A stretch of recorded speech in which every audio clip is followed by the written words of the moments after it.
le fondement de ta foi et le renoncement aux œuvres mortes.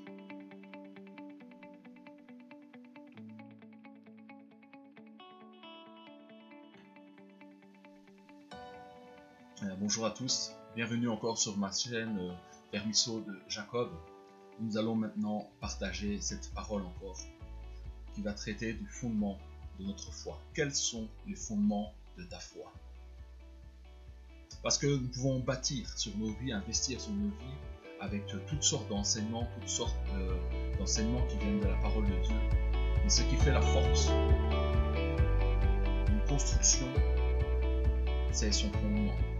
Et des fois, il faut revenir. Nous devons revenir à nos fondements et les vérifier. Et vérifier si nous sommes encore sur ces fondements de la foi.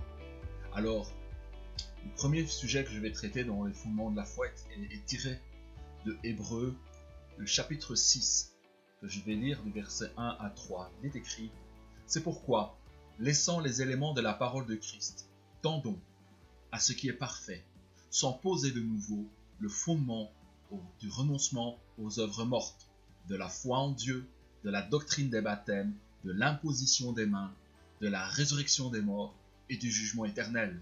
C'est ce que nous ferons si Dieu le permet. Donc, il y a des éléments de la parole de Christ. Je ne dis bien pas parole des hommes. Christ, c'est le Messie, celui qui est sorti du sein de l'Éternel, qui est venu dans le monde, qui est né de la Vierge Marie, qui est mort et qui est ressuscité pour le pardon de nos péchés.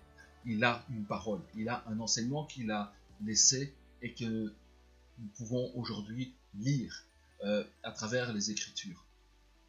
Alors, ce passage dit que nous tendons à ce qui est parfait. Donc, nous devons aller vers la perfection, nous améliorant constamment, nous renouvelant constamment par le Saint-Esprit et sa parole pour que nos pensées soient conformes aux pensées de Dieu. Alors, il dit que nous ne devons pas poser de nouveau le fondement. Donc, ce fondement, il doit être posé une fois pour toutes. Il ne faut pas le reposer. S'il faut le reposer, c'est qu'il n'a pas été posé. Et s'il est bien posé, tu n'auras pas besoin à y revenir. Car c'est un fondement sur lequel tu bâtiras ta vie. Quel est ce fondement? En premier lieu, il concerne le renoncement aux œuvres mortes. C'est cette capacité de se repentir, de renoncer au péché, de voir le péché pour ce qu'il est, de le comprendre comme Dieu comprend ce qu'est le péché et d'y renoncer. En deux, la foi en Dieu. La foi en Dieu est élémentaire. Beaucoup de chrétiens évoluent, mais ils doutent de Dieu. Ils pensent que Dieu les a abandonnés ou délaissés. C'est une preuve d'incrédulité et une méconnaissance de Dieu. De la doctrine des baptêmes. Il y a le baptême d'eau, le baptême de la repentance en vue du pardon des péchés, baptême par immersion dans l'eau, et puis le baptême du Saint-Esprit, quand tu es rempli du Saint-Esprit jusqu'à en déborder pour servir le Seigneur. Ensuite, il y a l'imposition des mains, et puis il parle encore dans ce fondement, il y a aussi la résurrection des morts, au courant de ce qui concerne la résurrection des morts, et puis encore dans ce fondement, il y a le jugement éternel. Mais nous devons tendre à la perfection. Il n'est pas possible de tendre vers la perfection si ce fondement n'est pas établi. Alors, comme dit Hébreux 6.3, c'est ce que nous ferons si Dieu le permet. Nous allons traiter ce thème du fondement et nous allons parler du renoncement aux œuvres mortes. Et dans le renoncement des œuvres mortes, je voudrais traiter du mystère de l'iniquité. Alors, le mystère de l'iniquité, ça concerne le péché. Alors, il y a un mystère dans le péché. Le péché est quelque chose qui était caché et qui se révèle, qui s'exprime, qui se manifeste sur la création à travers des hommes, des femmes, des nations, des royaumes. Et il y a une escalade dans le péché. Alors, c'est ce que nous allons traiter maintenant, avec la grâce de Dieu. Alors, pour traiter le renoncement aux œuvres mortes, nous allons faire un zoom sur le mystère de l'iniquité. Car le péché est un mystère. Et le péché ne vient pas de Dieu. Le mal ne vient pas de Dieu. La malédiction ne vient pas de Dieu. Il n'est pas l'auteur du mal. Et pourtant, le mal existe. Nous avons à renoncer à des mauvaises œuvres. Nous avons fait des mauvaises actions, des mauvaises pensées. Aucun homme sur la terre n'est juste, dit l'Éternel. Mais notre Dieu, qui se révèle par les Écritures, de la Genèse jusqu'à Apocalypse, ce sont les Écritures saintes qu'il nous a données pour que nous puissions le connaître et connaître le chemin du salut, de la rédemption en Jésus-Christ. Alors, notre Dieu est un Dieu moral, c'est-à-dire qu'il fait la différence entre le bien et le mal. Il est un Dieu de valeur. Il est écrit dans Genèse, à partir dans chapitre 1, verset 3, Dieu dit que la lumière soit, et la lumière fut. Dieu vit que la lumière était bonne, et Dieu sépara la lumière d'avec les ténèbres. Donc Dieu sépare ce qu'il dit être la lumière, et il sépare les ténèbres. Donc Dieu fait un jugement de valeur. Il fait la distinction entre ce qui est ténèbres et lumière. Et réalisons que aucun luminaire n'a encore été créé. C'est bien après, dans le texte, où il va créer les luminaires, donc la lune, les étoiles, où va être créé le soleil pour pouvoir éclairer. Donc, quelle est cette lumière qui apparaît? Quelle est cette lumière qui vient et qui apparaît? Et dont Dieu fait un jugement de valeur et dit cette lumière est bonne. Et il la sépare des ténèbres. Il en fait une distinction. Alors, Dieu est bien un Dieu moral, un Dieu de valeur. Parce que dans Deutéronome chapitre 30, verset 19, il dit « Je prends aujourd'hui à témoin, dit l'Éternel, contre vous le ciel et la terre, parce qu'il faut toujours deux témoins. J'ai mis devant toi la vie et la mort, la bénédiction et la malédiction. Choisis la vie, afin que tu vives, toi et ta postérité. » Donc Dieu veut que nous ayons un avenir et de l'espérance. Il veut que nos descendants, nos enfants, les enfants de nos enfants aient un avenir. Alors imaginez quand on vous dit que après la mort, il n'y a plus rien. Ça, ce n'est pas un avenir. Mais Dieu dit qu'il y a une vie, il y a deux vies.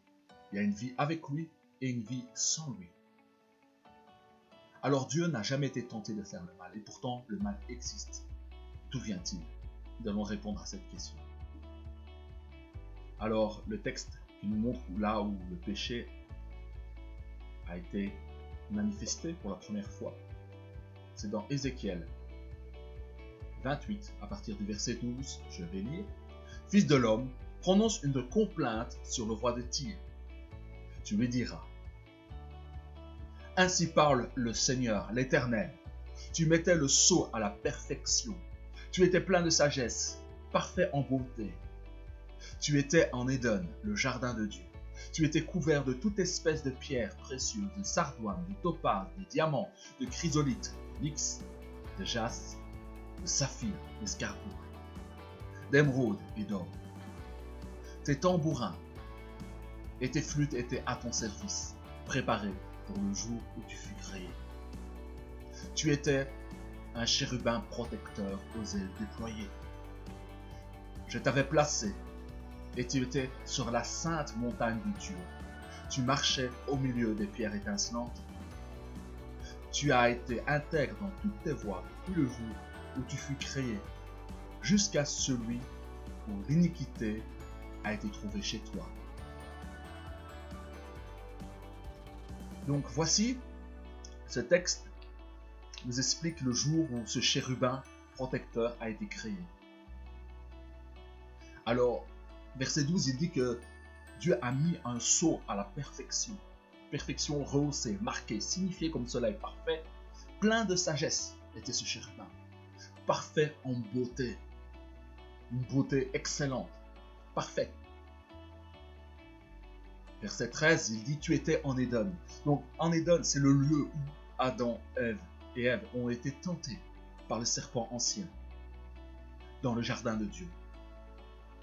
Et il est dit que ce chérubin protecteur a été couvert de toute espèce de pierres précieuses. Et elles sont citées. Et on dit aussi que des tambourins, des flûtes, donc des instruments, étaient là pour son service. Car le travail de ce chérubin est lié à la louange, à la célébration de la gloire et de la sainteté de l'Éternel. Il a tout cela, tous ces instruments ont été préparés pour le jour où tu fus créé. Donc Dieu a préparé toutes sortes d'instruments qui étaient là prêts pour le jour où ce chérubin a été créé, pour qu'il puisse rentrer dans ton service, où il a préparé, organisé la célébration, la louange, l'exaltation de la divinité, de la nature de l'Éternel notre Dieu. Satan travaillait à cela, quand il était encore à ce moment-là un chérubin aux ailes déployées, créé de Dieu. Car quand le mal a été trouvé en lui, que l'iniquité a été trouvée en lui, car il a été parfait du jour, à partir du jour où il a été créé, jusqu'au jour où le mal a été trouvé en lui. À partir de ce moment-là, il s'est dénaturé. Il est devenu le serpent ancien, Satan, Lucifer. Alors, dans l'iconographie humaine, on représente Satan avec des cornes. Mais avant qu'il soit le serpent ancien, il était parfait en beauté, plein de sagesse. Dieu a mis en soi la perfection et le crayon. Et nous voyons qu'il était en Éden, le lieu là où notre Adam et Ève ont été tentés et sont tombés, dans le jardin de Dieu. Et qu'on ne le veuille ou pas, qu'on le comprenne ou qu'on ne le comprenne pas, nous le comprenons par la foi, que toutes les choses précieuses de ce monde, l'or, les gloires, les honneurs, ce monde a été donné à Satan. Et aujourd'hui, c'est Satan lui-même qui donne à quiconque se prosterne devant lui toutes les richesses de ce monde. Et nous voyons quand il était encore cet ange protecteur aux ailes déployées. Et quand nous disons ailes déployées, voyons l'arche d'alliance. Il y avait 2 anges aux ailes déployées qui couvraient la gloire de Dieu, qui se manifestaient dans le milieu très saint. Alors, la question à se poser, nous pourrons nous poser, est-ce un de ces 2 anges qui était là sur l'arche, aux ailes déployées? En tous les cas, 2 anges sur l'arche d'alliance protègent la gloire de Dieu, mais il y avait encore un autre ange. Et cet ange est un chérubin, protecteur, aux ailes déployées. Donc il y a plusieurs anges, chérubins, aux ailes déployées. Ceux qui sont sur l'arche, et puis un pour qui avait été réservé, préparé tous ces instruments pour la célébration de la gloire de Dieu. Et il est dit, verset 15, « Tu as été intègre dans toutes tes voies, dans tout ce qu'il a fait, il était parfait. » Dieu lui demandait une chose, il faisait exactement ce que Dieu voulait. Depuis le jour où tu as été créé, jusqu'à celui où l'iniquité a été trouvée chez toi. Donc le mal a été trouvé dans ce chérubin. Donc, comprenons, il y a un domaine dans lequel Dieu n'est jamais allé. C'est le mal. Dieu, quand il a créé l'homme et la femme, et que l'homme et la femme ont péché, ont désobéi, il a dit que maintenant, l'homme est semblable à l'un d'entre nous pour la connaissance du bien et du mal. Donc Dieu, lui, a de toute éternité la connaissance de ce qui est le bien, car il incarne tout ce qui est bien, tout ce qui est parfait. Il l'incarne, mais il sait ce qui est le mal. Et Dieu s'est toujours interdit d'aller dans le domaine du mal. Car dès le moment où Dieu irait accomplir, penser, faire une chose mal, il ne serait plus le Dieu saint. Et ce qui fait l'éclat de la gloire de notre Dieu, Adonai Elohim, notre Seigneur de gloire, c'est sa sainteté, sa pureté, le fait que le mal n'habite pas en lui. Et pourtant, Dieu a la connaissance du bien et du mal. Il sait ce qui est le mal. Et quand cet ange aux ailes déployées, ce chérubin, est allé dans le domaine interdit, il est allé dans la zone interdite, il est allé là. Le mal a été trouvé en lui. Il a conçu le mal, il a conçu le péché. Il a vu que pour pouvoir s'opposer à Dieu, toute la place était prise. Mais il y avait un domaine où Dieu n'est jamais allé. Et Satan, le serpent ancien, le tentateur du jardin d'Éden, qui a fait chuter l'homme et la femme, lui, est allé dans ce domaine du mal pour séduire les anges et les amener, les soustraire de la gloire de Dieu, pour les amener dans les ténèbres, pour les amener dans le mal, pour les amener dans la désobéissance, dans la transgression. Et à partir de ce jour, le mystère de l'iniquité, du mal, s'est exprimé en un être. De même, c'est par le Saint-Esprit qui habite dans la divinité, dans notre Père, dans notre Dieu. Le Saint-Esprit qui nous a été donné est là pour que nous exprimions le caractère de Dieu. Mais Satan, lui, incarne tout ce qui est mauvais, tout ce qui est déshonorant. Il a cela en toute plénitude, car il est allé dans cette zone interdite. Et il a choisi d'incarner le mal, la méchanceté, le crime, l'ignominie. Et maintenant, il n'a que de but que cette nature corrompue s'exprime à travers l'homme, la femme et leur descendance. Et là, à cause de Satan, à cause de ce chérubin protecteur qui s'est dénaturé, le mal prospère. Et Satan est là derrière, il imprime, il infecte, il inspire le mal. Il pousse la femme à désobéir pour qu'elle-même pousse l'homme ensuite, son mari, à tomber avec elle. Voilà. Où le mystère de l'iniquité s'est manifesté en premier. C'est dans le cœur de ce chérubin protecteur.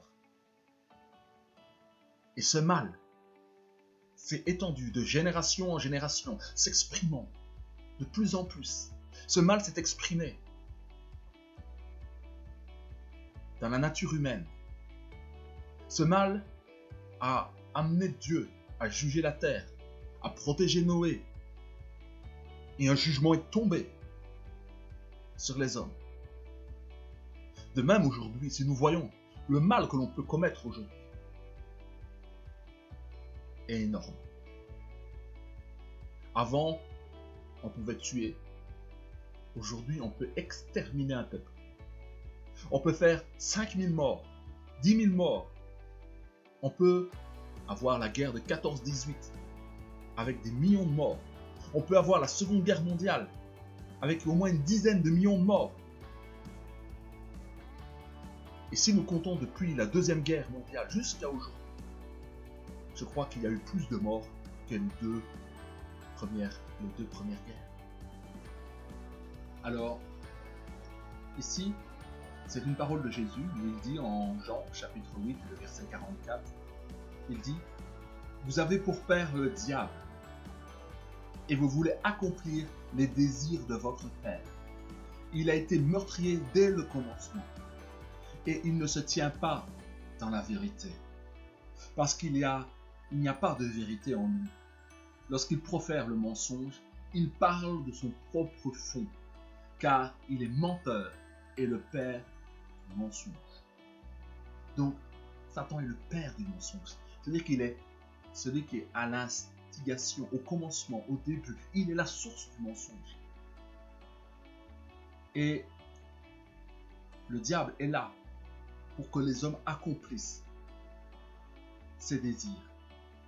Et quand un homme accomplit les désirs, qu'il est menteur, ça veut dire qu'il a pour père le diable. Ça veut dire qu'il est connecté à la source du mensonge, celui qui inspire le mensonge.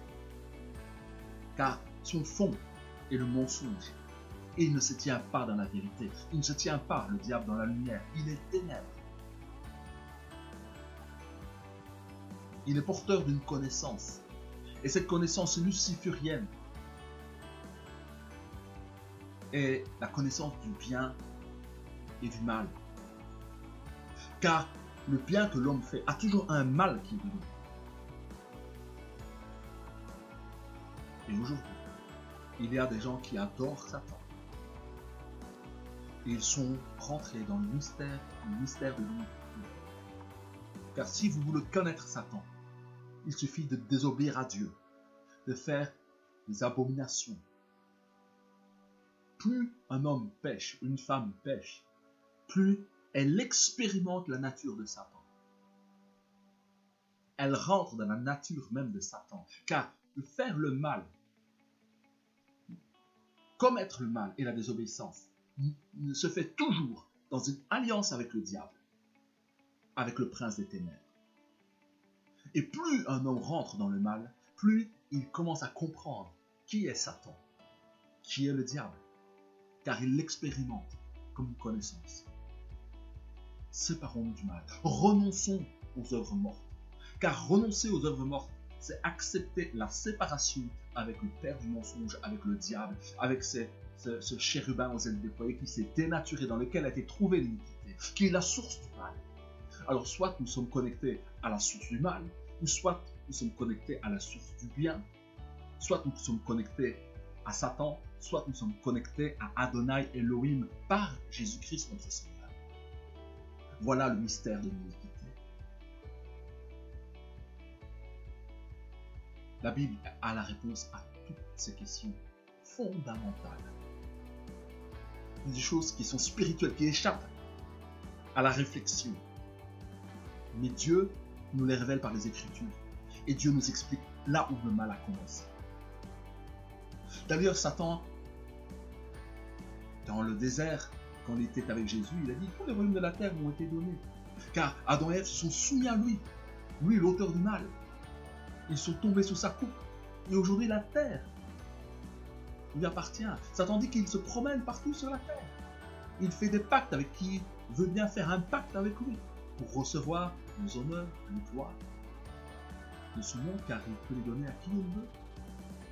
Mais dès que l'on accepte quelque chose de Satan qui vient du monde, ce que le monde propose, c'est ce que Satan propose. Il nous propose de gagner le monde et le plaisir de ce monde nous amènera toujours à la mort et à la destruction. Car Satan n'est pas capable de donner la vie, mais il est destructeur. Il est assassin, il est voleur, il est meurtrier, il est menteur dès le commencement. Donc renoncer aux œuvres mortes, être capable de se repentir pour s'attacher à Christ, c'est se séparer du diable. Mais on ne peut pas se séparer du diable sans s'attacher au Seigneur Jésus-Christ. Car l'Écriture dit que le Satan, le diable, a été livré en spectacle à la croix, car Jésus-Christ a triomphé de lui en effaçant les actes de désobéissance que nous avons commis sous l'inspiration du diable. Il nous a lavé de nos péchés. Et comme nous sommes lavés de nos péchés, la voix de l'accusateur, Satan, à la bouche close pour toi et moi, qui avons fait alliance en Jésus-Christ, qui croyons en sa mort et en sa résurrection. Donc, nous sommes des croyants, des sachants. Nous savons d'où vient le mal. Nous savons qui est l'auteur du mal. Réalisons que quand nous péchons, c'est une chose grave. Car pécher, c'est se soumettre à Satan. Renoncer au mal, c'est s'attacher à Dieu. Voilà. Les beaux explications, il y a bien des choses à dire. J'ai essayé de me concentrer sur l'essentiel. Donc dans ce thème du renoncement aux œuvres mortes, nous avons explicité d'où vient le mystère de l'iniquité. Je vais continuer à explorer ce thème du renoncement aux œuvres mortes, car il y a encore d'autres choses à dire. Et je vous dis à bientôt. Que la grâce de Dieu vous accompagne. Vous êtes plus sage que vous ne l'étiez, car chaque fois que nous plongeons les regards dans l'Écriture, que nous partageons l'Écriture, que nous lisons, elle nous rend sages à salut. Qu'il en soit ainsi au nom de Jésus-Christ. Amen.